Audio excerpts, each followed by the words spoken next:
يا رحمن يا رحيم صل ربي وسلم على خير المرسلين. اللهم أنت السلام ومنك السلام، تباركت ربنا يا ذا الجلال والإكرام.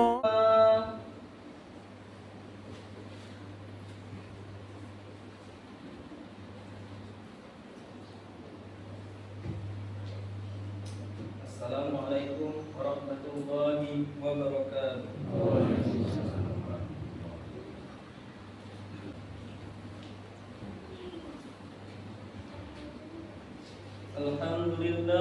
Alhamdulillahillazi ja'alana lizzakirina la'alaika wa syakirina li na'maika wa sabirina ala qadaika wa qadarika wa balaika. Asyhadu an la ilaha illallah wa asyhadu anna sayyidina Muhammadan abduhu wa rasuluhu la nabiyya ba'da. Allahumma shalli wa sallim ala abdika wa rasulika sayyidina Muhammadin wa ala alihi wa sahbihi salatan wa salaman daimaini illa yaumil qiyamah. Amma ba'd, fa ya ibadallah, usikum wa iyaya bitaqwallahi faqad fazal muttaqun. Jamaah salat Jumat yang dirahmati oleh Allah Subhanahu wa taala. Marilah kita panjatkan puja dan puji syukur atas Allah Subhanahu wa taala. Alhamdulillah yang telah memberikan kita nikmat iman, nikmat Islam, nikmat sehat, sehingga tergerakkan hati kita, kaki kita untuk melaksanakan salat Jumat pada siang hari ini. Bersolawat kita kepada junjungan Nabi kita Nabi Muhammad SAW. Semoga kelak kita mendapatkan syafaatnya di yaumil akhir nanti. Amin amin ya rabbal alamin.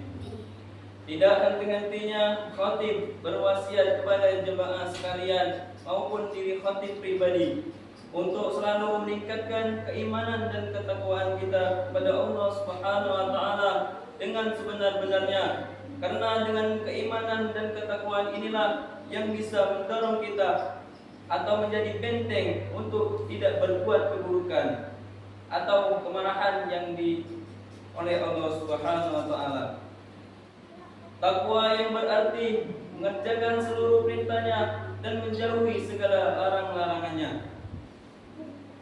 Jamaah salat Jumat rahimakumullah, perlu kita renungi di penghujung tahun ini, bukan hanya sebagai pengingat sehingga diri kita bermuhasabah, melaksanakan untuk memperbaiki diri kita untuk tahun selanjutnya. Yang tahun ini kita banyak berbuat dosa maupun kurang buat kebaikan, kita dituntut untuk bergerak melakukan perubahan sedikit demi sedikit dengan usaha yang nyata untuk beribadah kepada Allah Subhanahu wa taala. Ma'asyiral muslimin rahimakumullah, menjelang pemilu 2024 ini kita sudah melihat tayangan di berbagai media terkait dengan agenda pesta demokrasi tersebut. Tak terkecuali di media sosial sudah mulai tersebar berbagai informasinya. Hal tersebut menunjukkan keadaan yang bagus untuk kita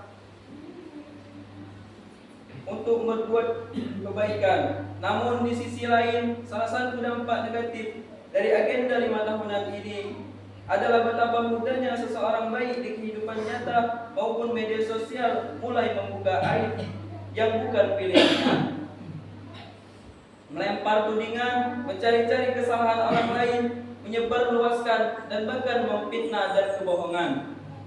Oleh karena itu, boleh kita beda pilihan, namun kita tidak boleh bercerai-berai dan bertengkar mengorbankan keutuhan dan kedamaian yang telah kita peroleh sejak lama. Berkenaan dengan ini, Allah Subhanahu wa taala memberikan peringatan dalam Al-Qur'an, Ya ayyuhallazina amanu ajtanibu katsiran min dhanni inna ba'dadh dhanni ولا تجسسوا ولا يغتب بعضكم بعضا أيحب أحدكم يأكل لحم أخيه ميتا فكرهتموه واتقوا الله إن الله التواب الرحيم. Wahai orang-orang yang beriman, jauhilah kebanyakan dari prasangka, karena sesungguhnya sebagian dari prasangka itu adalah dosa. Dan janganlah kamu mencari-cari kesalahan aib orang lain. Janganlah kamu mengunjing sebagian yang lain. Apakah seseorang dari kamu suka memakan daging saudaranya yang telah mati? Maka sudah tentu kamu jijik kepadanya. Oleh karena itu, jauhilah larang-larangannya tersebut dan bertakwalah kepada Allah. Sesungguhnya Allah Maha Penerima Taubat. Rasulullah SAW juga melarang mengumbar aib orang lain, sebagaimana sabdanya, iyyakum wadh-dhanna fa inna dhanna akdzabul hadis, wa la tajassasu wa la tabaghadu wa kunu ikhwana.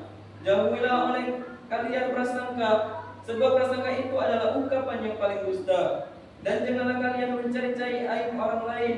Jangan lupa saling menebar, dan pula saling menebar kebencian, dan jadilah orang-orang yang bersaudara. Hadis riwayat Al-Bukhari. Ma'asyiral muslimin rahimakumullah. Aib memiliki arti malu, celah, noda, salah ataupun keliru. Aib dapat berupa peristiwa keadaan atau suatu penjelasan. Seringkali aib sendiri maupun orang lain diumbar secara sadar maupun tidak sadar pada orang lain, bahkan diviralkan ke media massa atau media sosial. Aib merupakan sesuatu yang digambarkan buruk, tidak terpuji dan negatif. Agar kita terhindar dari mengumbar aib orang lain, setidaknya ada dua hal pengingat bagi kita. Yang pertama, selain ingat ayat dan hadis yang telah baca khotib dan terangkan di awal, secara psikologis tentu tidak ada orang yang ingin aibnya tersebar, termasuk diri kita sendiri. Maka sebelum memiliki pikiran buruk untuk menyebarkan aib orang lain, renungkanlah apabila aib kita disebar oleh orang lain. Kedua, kita juga perlu mengingat keutamaan bagi orang yang menutup aib orang lain.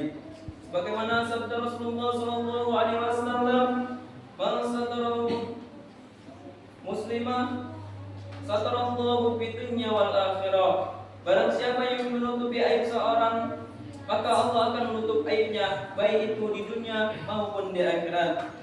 Di hadis lain juga menerangkan keutamaan bagi orang yang menutup aib orang lain, yang artinya barang siapa yang menutup aib seorang mukmin, maka ia seperti orang yang menghidupkan kembali mau'ud dari kuburnya. Hadis riwayat Ahmad. Maka sudah jelas berbagai hadis di atas tidak ada alasan lagi bagi kita untuk tidak menutup aib seiman kita. Orang hidup di dunia ini, termasuk kita, pernah berbuat dosa ataupun kesalahan yang bisa menjadikan kita sangat malu apabila diketahui oleh orang lain. Kita bisa terlihat baik hanya karena rahmat Allah Subhanahu wa taala yang menutupi aib kita. Maka berupayalah untuk menutupi aib kita sendiri juga orang lain. Jadikanlah dosa yang pernah kita lakukan sebagai wasilah permohonan ampun dan mendekatkan diri kepada Allah Subhanahu wa taala. Ma'asyiral muslimin rahimakumullah.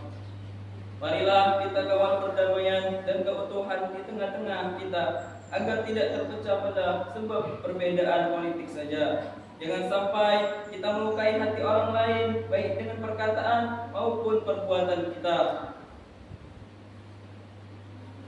sebab beda kecenderungan politik saja. Semoga Allah Ta'ala memberikan kekuatan untuk berbuat kebaikan serta menjauhkan kita dari hal-hal yang memunculkan kemarahannya. Wal as innal insana fi khusrin illa allazina amanu wa amilus solihati wa tawassaw bil haqq wa tawassaw bis sabr. Barakallahu li wa lakum bil Qur'anil azim wa nafa'ani wa iyyakum bima fihi minal ayati wa zikril hakim. Wa taqabbal minni tilawatahu. Aqulu qawli hadza fastaghfiruhu innahu huwal ghafurur rahim. Allahumma salli ala sayyidina Muhammad wa ala ali sayyidina Muhammad. Alhamdulillah nahmaduhu wa nasta'inuhu wa na'udzu ومن سيئات أعمالنا من يهد الله فلا مضل له ومن يضلل فلا هادي له أشهد أن لا إله إلا الله وحده لا شريك له وأشهد أن سيدنا محمدا عبده ورسوله لا نبي بعده أما بعد فيا أيها الناس اتقوا الله حق تقاته ولا تموتن إلا وأنتم مسلمون وقال أيضا اتقوا الله فقد فاز المتقون وقال الله تعالى في القرآن العظيم إن الله وملائكته يصلون على النبي يا أيها الذين آمنوا صلوا عليه وسلموا تسليما اللهم صل على محمد وعلى آل محمد كما صليت على إبراهيم وعلى آل إبراهيم وبارك على محمد وعلى آل محمد كما باركت على إبراهيم وعلى آل إبراهيم في العالمين إنك حميد مجيد اللهم اغفر للمسلمين والمسلمات والمؤمنين والمؤمنات الأحياء منهم والأموات إنك سميع قريب مجيب الدعوات في قال الحاجة الله اللهم آفنا من كل بلاء الدنيا وعذاب الآخرة وشر الدنيا وشر الآخرة وفتنتهما إنك على كل شيء قدير اللهم نور قلوبنا بنور هدايتك بنور شمسك وقمرك أبدا أبدا برحمتك يا أرحم الراحمين ربنا آتنا في الدنيا حسنة وفي الآخرة حسنة وقنا عذاب النار عباد الله إن الله يأمركم بالعدل والإحسان وإيتاء ذي القربى وينهى عن الفحشاء والمنكر والبغي يعظكم لعلكم تذكرون فاذكروا الله العظيم يذكركم واشكروه على نعمه يزدكم ولذكر الله أكبر أقيموا الصلاة. الله